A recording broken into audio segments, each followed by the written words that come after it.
Obviously, Charlotte is a hot city. That's why we're sitting here. That's why we like doing video. That's why we like doing what we're doing. One of the hottest areas that I think you would probably agree is LoSo. And one thing that I've noticed is that there's been over 24% growth in new construction in LoSo, which is lower South End. I could imagine that alongside of residential, you're seeing huge growth in the commercial side.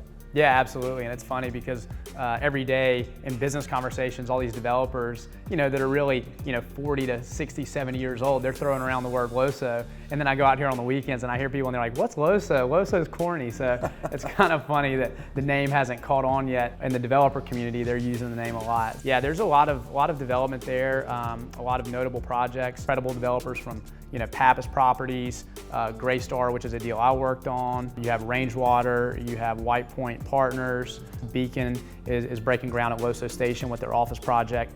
So I think it's one of the hottest neighborhoods, really is an extension of South End in the Southeast. And again, not just multifamily, not just office. You have grocers looking there, you have hotel groups looking there. There's already a brewery entertainment district. So I'm sure you're seeing the same thing on the residential side, on the other side of Scaly Bark with Sedgefield, Scaly Bark, and then Madison Park. Those neighborhoods have really taken off, just like the commercial side has. They've been far outpacing the rest of the city.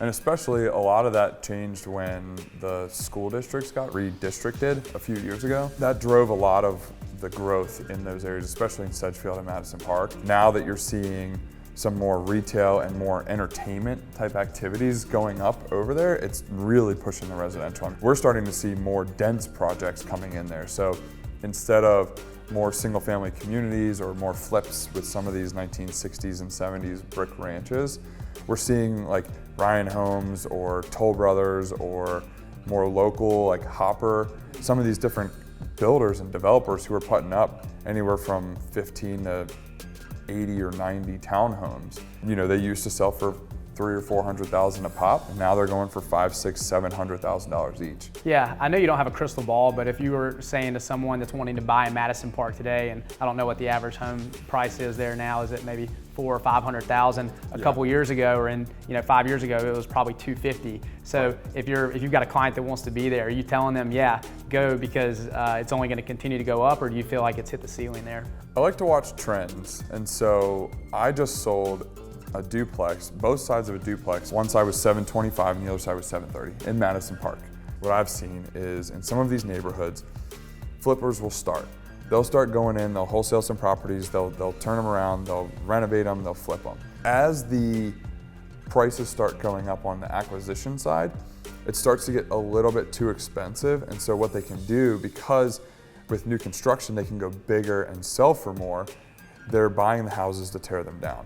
And so places like Madison Park, you're gonna start seeing a little bit more new construction. I know Vista Homes has a new construction on, I believe on Murray Hill, that they're selling for $800,000, maybe more. Yeah, I mean, if you would have told someone 5 years ago in Madison Park there'd be houses getting close to $1 million, they think you're nuts. Right. If you tell people that Atherton's gonna be one of the hottest areas, or LoSo is gonna be one of the hottest areas, or Tremont is going to be a super hot area selling $700,000 townhomes.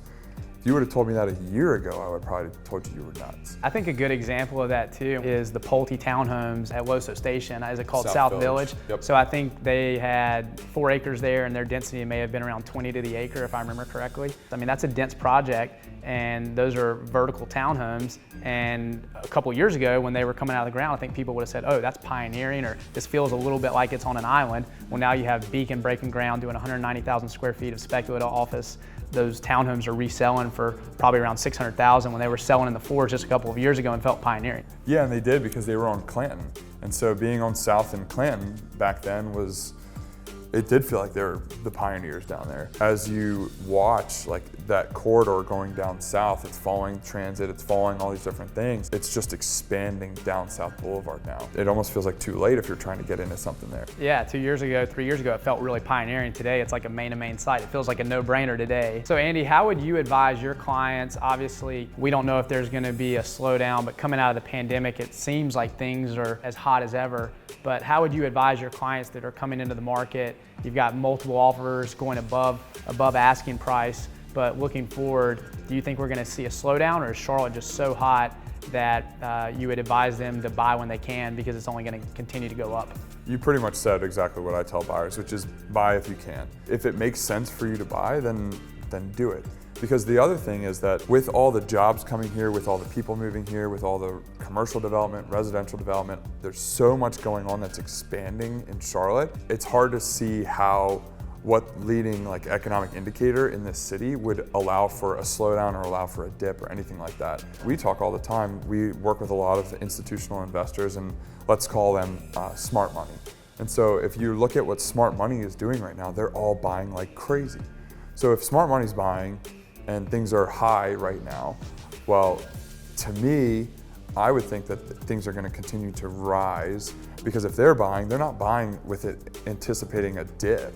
And so I just feel like that if smart money is buying right now heavily, that if it makes sense for a buyer to buy, now I don't think you should stretch just to buy something, but if it makes sense for you to buy, if you have a lifestyle that you want to be able to achieve and buying a house kind of fits into that, I think it's a great opportunity.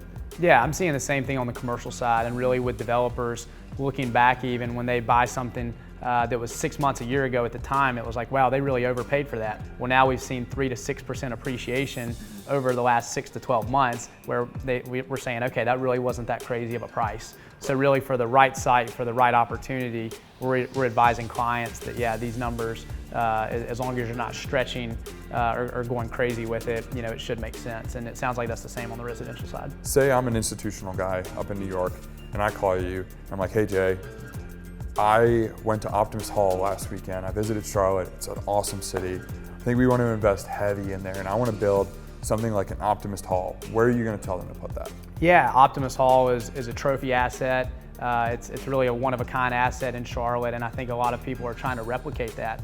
And there's other cities that have similar concepts, but my recommendation would be the core infill neighborhoods. If you can find a great adaptive reuse in Plaza Midwood, if you can find a great adaptive reuse in the Freight District, which is really what's happening with 3rd and Urban, Lathurst or Abacus. There's tons of developers. There's 1 million square feet of adaptive reuse underway in the Freight District in the West End. And I know with Wesley Heights, you've seen, same as LoSo and Madison Park that we're talking about, that same kind of great appreciation with Wesley Heights as well.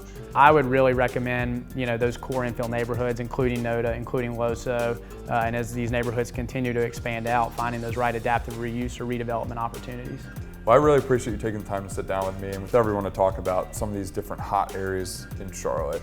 And it is really cool to be able to sit down with another friend who's using Royster fish and understands the value that video can bring. Yeah, absolutely. I appreciate you getting me in the video game. And if anyone needs a great residential realtor, I got the best in Charlotte right here. So look forward to continue working together. Me too. And on that note, see you next week. There it is. There we go.